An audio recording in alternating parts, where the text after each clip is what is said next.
চোখ ধাঁধানো এই মসজিদের নাম মসজিদ আল মুস্তফা।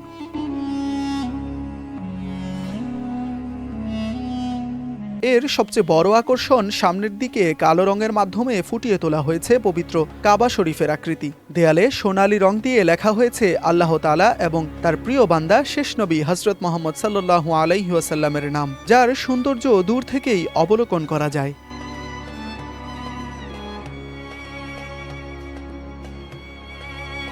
ভেতরে মেম্বরের দেয়ালের ডিজাইনও একই। উপরের দিকে বড় করে সোনালী রং দিয়ে লেখা হয়েছে লা ইলাহা ইল্লাল্লাহু মুহাম্মাদুর রাসূলুল্লাহ সাল্লাল্লাহু আলাইহি ওয়াসাল্লাম।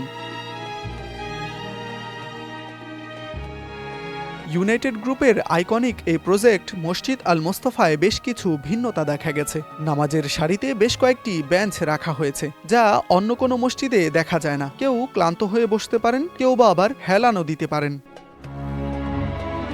মসজিদটি রাজধানীর 100 ফিটে মাদানী এভিনিউয়ের ইউনাইটেড সিটিতে অবস্থিত। এটি ইউনাইটেড গ্রুপের একটি আইকনিক প্রজেক্ট।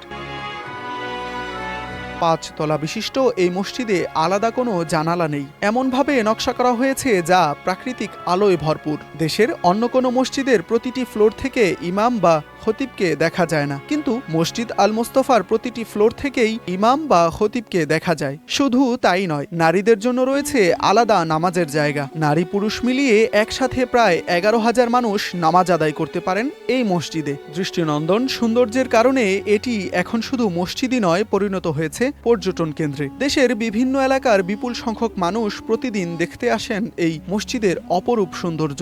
দর্শনার্থীরা বিমোহিত হয় এর গঠন, কাঠামো আর চারপাশের সবুজে ঘেরা প্রকৃতির ছোঁয়ায়।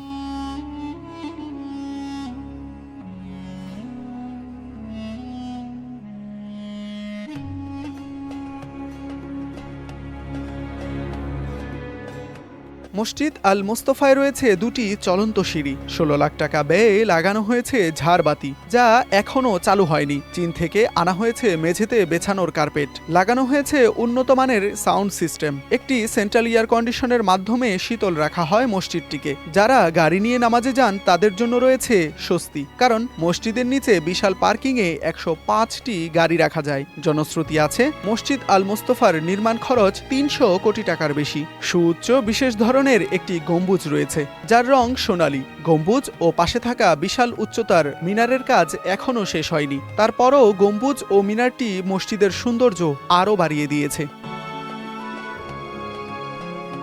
মসজিদ আল মোস্তফার এই সুন্দর পরিবেশ মানুষকে উদ্বুদ্ধ করে সৎ পথে চলতে, সততা আর বিবেক দিয়ে গড়তে তাদের নতুন জীবন।